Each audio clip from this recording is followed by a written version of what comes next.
Good morning students, प्यारे बच्चों। हिंदी की कक्षा में आप सभी का स्वागत है। हम लोग काव्यखंड के अंतर्गत निर्गुण परंपरा के ज्ञानाश्रयी शाखा के प्रमुख संत कबीरदास को पढ़ रहे हैं, जिनका हम लोगों ने कल साहित्यिक परिचय उनकी कृतियां पढ़ी। आज हम लोग उनकी साखियों को पढ़ेंगे जो हमारे पाठ में संकलित है। इसी की कड़ी में आज हम लोग बढ़ते हुए उनकी साखियों को पढ़ते हैं और उसका हिंदी में व्याख्या समझते हैं। बलिहारी गुर आपड़े देवहाड़ी के बार, जिन मानिस तय देवता करत न लागी बार।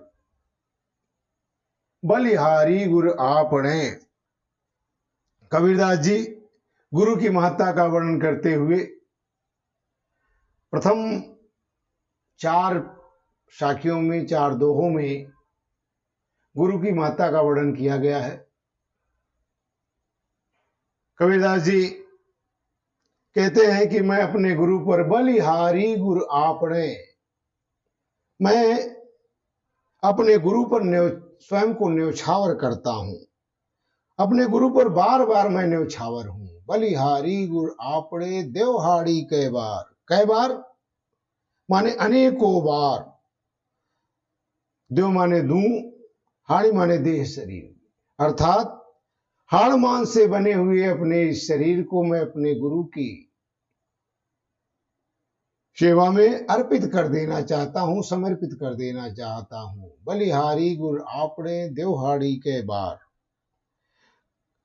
कबीरदास जी कहते हैं मैं अपने गुरु पर न्यौछावर हूं और अपना शरीर, हाड़ मांस से बना हुआ अपने शरीर को बार बार उन्हें अर्पित कर देना चाहता हूं। पहली पंक्ति का अर्थ कि मैं अपने गुरु पर अपने इस हाड़ मांस से बने हुए शरीर को अर्पित कर देना चाहता हूं, समर्पित कर देना चाहता हूं, उस पर न्यौछावर कर देना चाहता हूं। तो उसका कारण भी होगा कुछ, क्यों करना चाहता हूं। जिन मानिस तय देवता करत न लागी बार, मैं अपने गुरु पर अपने आप को स्वयं इसलिए न्यौछावर कर देना चाहता हूं कि जिस गुरु ने, जिन्होंने, मानिस माने मनुष्य, जिन्होंने मुझको अविलंब मनुष्य से देवता बना दिया। जिन मानिस तय देवता करत न लागी बार बार माने जरा भी देरी नहीं लगाई, अर्थात जिन्होंने मुझको मनुष्य से देवता बना दिया, अर्थात अपने ज्ञान द्वारा मुझको मनुष्य से देवता बनाने में जरा भी देर नहीं लगाई। अर्थात मेरे गुरु ने मुझे ऐसा ज्ञान दिया, मुझे ऐसे ज्ञान के मार्ग पर ले चलने का पथ प्रदर्शन किया कि जिससे मैं मनुष्य देवता बन गया। अर्थात मेरे अंदर जो मानवता के गुण थे वे दैवत्व के गुणों में, देवता के गुणों में परिवर्तित हो गए। अर्थात फिर से एक बार देख ले, कबीरदास जी कहते हैं मैं अपने गुरु पर बार बार स्वयं को न्यौछावर कर देना चाहता हूं, अपने इस हाड़ मांस से बने हुए शरीर को अर्पित कर देना चाहता हूं। जिन्होंने मुझे मनुष्य देवता बनाने में जरा भी देर नहीं लगाई, अविलंब मुझे मनुष्य देवता बना दिया। अर्थात मेरे गुरु ने मुझे ऐसा ज्ञान दिया जिसके द्वारा मेरे अंदर दैवत्व के गुण, मानवता, मनुष्य, मैं देवता बन गया। अर्थात मेरे अंदर देवता के गुणों का समावेश हो गया। सतगुरु की महिमा अनंत अनंत किया उपकार, लोचन अनंत उघाड़िया अनंत दिखावण हार। कबीरदास जी कहते हैं गुरु की महिमा का वर्णन करते हुए कि सदगुरु की महिमा का वर्णन मैं कहां तक करूं। महिमा अनंत, सदगुरु की महिमा का वर्णन कहां तक करूं। उनकी महिमा अपार है, अनंत है, असीम है। अनंत किया उपकार, उन्होंने मुझ पर अनेक उपकार किए हैं। उपकार मान उपकार, अनंत किया उपकार। सतगुरु की महिमा अनंत है, अपार है, असीम है और उन्होंने मुझ पर अनेकों उपकार किए हैं, अनेक उपकार किए हैं और लोचन अनंत उघाड़िया अनंत दिखावड़ हार। उन्होंने मुझको ऐसी दिव्य दृष्टि प्रदान की, उघाड़िया माने खोल देना। उन्होंने मेरे अंतर चक्षुओं को, मेरे अंतर चक्षुओं को, ज्ञान चक्षुओं को पूरी तरह से खोल दिया, प्रकाशित कर दिया। उन्होंने मुझको दिव्य दृष्टि प्रदान की और अनंत दिखावड़ हार। अनंत माने वह परमात्मा जो अनंत है, अपार है, असीम है, उस अनंत ब्रह्म के दर्शन करा दिए। अर्थात भगवान की अनंत सत्ता का विराट स्वरूप के, उसके विराट स्वरूप से मुझे परिचित करा दिया। ऐसे गुरु की महिमा अपार है। फिर से एक बार देख ले, सतगुरु की महिमा अनंत, अनंत किया उपकार। कबीरदास जी कहते हैं कि सतगुरु की महिमा का वर्णन करते हुए कहते हैं कि सतगुरु की महिमा अनंत है, अपार है। उन्होंने मुझ पर अनेक उपकार किए हैं और उन्होंने, मेरे गुरु ने मुझको ऐसी दिव्य दृष्टि प्रदान की। उन्होंने मेरे अंतर अक्षुओं को, अंदर चक्षुओं को इस प्रकार से उजागर कर दिया, प्रकाशित कर दिया, जिसके द्वारा मैंने अनंत दिखावड़, मैंने अनंत ब्रह्म का, परमात्मा का दर्शन कर लिया, उसे प्राप्त कर लिया। उन्होंने मुझे अनंत परमात्मा के दर्शन करा दिए।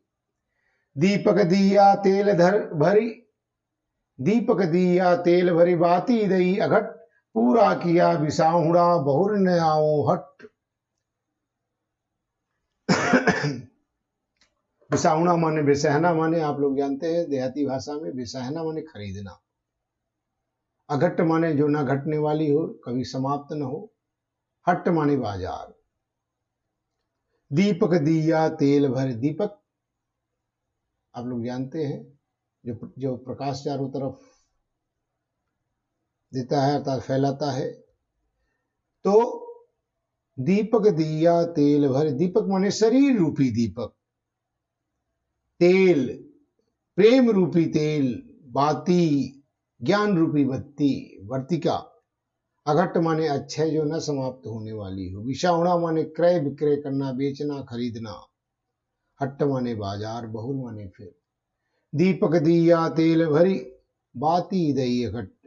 संत कबीर जी अपने गुरु की महिमा का वर्णन करते हुए कहते हैं कि मेरे गुरु ने शिष्य के शरीर रूपी दीपक को ईश्वरी प्रेम रूपी तेल से भर दिया। इस शरीर को क्या मान लिया जाए? दीपक मान लिया जाए, और ईश्वर का प्रेम रूपी तेल। दीपक दिया तेल भरी, गुरु ने शिष्य के शरीर रूपी दीपक को ईश्वरी प्रेम, ईश्वरी भक्ति, ईश्वरी प्रेम रूपी तेल से भर दिया। बाती दई अघट, और उसमें ज्ञान की अक्षय वर्तिका भी डाल दी। अक्षय वर्तिका भी, न घटने वाली, न समाप्त होने वाली बत्ती भी डाल दी। पूरा किया विसाहुड़ा बहुर ने आओ हट, और उसकी ज्योति में जीव को सांसारिक वासना, जिसे ऐसा ज्ञान का प्रकाश उजागर हुआ जिससे जीव की जो है सांसारिक वासना समाप्त हो गई। उस ज्ञान की ज्योति में जीव की जो वासना थी, सांसारिक इच्छाएं थी, कामनाएं थी, वह पूरी तरह से क्या हो गई? समाप्त हो गई, जल गई। बहुर ने आओ हट, अर्थात सांसारिक भावनाओं का जो क्रय विक्रय था, सांसारिक भावनाओं का जो क्रय विक्रय था, खरीदना बेचना, अर्थात इस संसार से जो लेना देना था, वह पूरी तरह से समाप्त हो गया। बहुर न आओ हट, परिणामतः जीव को अब इस आवागमन से पूरी तरह से मुक्ति मिल गई है। आवागमन के चक्र से उसे मुक्ति प्राप्त हो गई है। वह इस संसार रूपी बाजार में पुनः अब लौटकर नहीं उसे आना पड़ेगा। फिर से एक बार देख ले, दीपक दिया तेल धरे बाती दई घट, मेरे गुरु ने इस शरीर रूपी दीपक में ईश्वरी प्रेम रूपी, ईश्वर की भक्ति रूपी तेल भर दिया, और उसमें ज्ञान की अच्छे वर्तिका भी डाल दी, जिसके प्रकाश में, जिसके ज्योति में जीव की सारी वासनाएं समाप्त हो गई, सारी लालसाएं, कामनाएं खराब समाप्त हो गई। अर्थात इस संसार से जो लेना देना था, वह उसका समाप्त हो गया, उसे जीवन के आवागमन के चक्र से मुक्ति मिल गई और बहुर ने आओ हट, अब इस आत्मा को, इस जीव को पुनः जो इस संसार रूपी बाजार में नहीं आना पड़ेगा।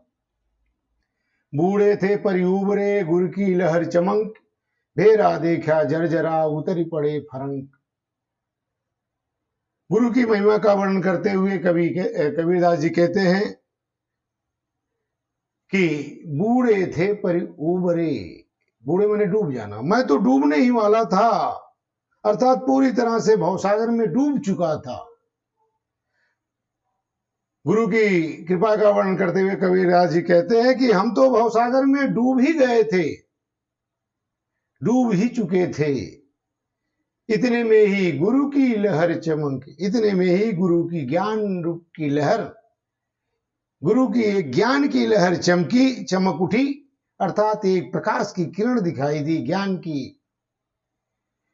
किरण चमकी और ज्ञान की किरण प्रकाशित हुई, और उस ज्ञान को पाकर के मैंने अनुभव किया। भेरा देखा जर्जरा, गुरु की कृपा से हमने देख लिया कि ये हमारा बेड़ा माने हमारा नाव, भेरा माने होता है नाव का बेड़ा, जर्जरा माने जर्जर है, अर्थात हमारा बेड़ा, हमारी नाव अत्यंत ही जर्जर हो चुकी है और हम, अर्थात उस पर चढ़ करके हम जो है इस भवसागर को पार नहीं कर सकते हैं। उतर पड़े फरंक, हम उछलकर उससे कूद पड़े, अलग हो गए। इस प्रकार गुरु द्वारा प्रदत्त ज्ञान के कारण हम सांसारिक मोह माया से समाप्त हो गए, अन्यथा तो हम इस सांसारिक मोह माया में डूब चुके थे। और जैसे ही गुरु की कृपा हुई और ज्ञान की ज्योति पाकर के मैंने देखा, मैंने अनुभव किया कि जिस नौका पर सवार होकर के मैं इस संसार सागर पर को पार करना चाहता हूं वो अत्यंत जर्जर है, डूबने ही वाली है, और उसे डूबता हुआ देख करके उतर पड़े फरंक में कूद करके उससे अलग हो गया, अर्थात अपने को इस सांसारिक वासनाओं से अलग कर लिया, अन्यथा मैं तो इस सांसारिक वासनाओं में पूरी तरह से डूब चुका था। चिंता तो हरिनाव की और न चिंता दास, जे कुछ चितवय राम बिन सोई काल के पास। कबीरदास जी कहते हैं चिंता तो हरिनाव की। कबीरदास जी कहते हैं कि हरि के सच्चे सेवक, जो परमात्मा का, ईश्वर का सच्चा भक्त होता है, ईश्वर के सच्चे सेवक केवल ईश्वर का ही चिंतन करते हैं, उसी का नाम स्मरण करते हैं। चिंता तो हरिनाव की, हरिनाव माने नाम, मुझे तो केवल हरि के नाम के स्मरण की चिंता रहती है, मैं उसी के ही चिंतन में डूबा रहता हूं। जो सच्चे भक्त होते हैं वे सदैव ईश्वर का ही गुणगान करते, ईश्वर का ही चिंतन करते हैं, वे अन्य किसी वस्तु की चिंता नहीं। और न चिंता दास, उन भक्तों को, उन दासों को किसी और बात की चिंतन ही नहीं करते, उन्हें किसी और की बात की चिंता ही नहीं करते, उन्हें और कोई बात सोचते ही नहीं। जे कुछ चितवे राम बिन सोई काल के पास, क्योंकि वे अच्छी तरह से इस बात को भली प्रकार से जानते हैं कि ईश्वर का स्मरण करने के अतिरिक्त अन्य सभी चिंतन मृत्यु के समान बंधनकारी है। जे कुछ चितवय राम बिन, यदि राम के अतिरिक्त जितना कुछ भी सोचा जाता है, जितना कुछ भी चिंतन किया जाता है, सोई काल के पास, वह मृत्यु के समान बंधनकारी है, मृत्यु के समान बांधने वाले काल के पास माने काल, मृत्यु के जाल में वह बांधने वाले हैं। जितने भी और चिंतन है और विचार हैं, तो मैं केवल प्रभु का ही, हरि का चिंतन किया करता हूँ। मेरे बच्चों, हमने आज 5 दोहे पढ़े, आप लोग 2-3 बार इसको अच्छी तरह से पढ़ के समझ लेंगे। इसके आगे का पाठ हम लोग कल पढ़ेंगे। Thank you, all the best.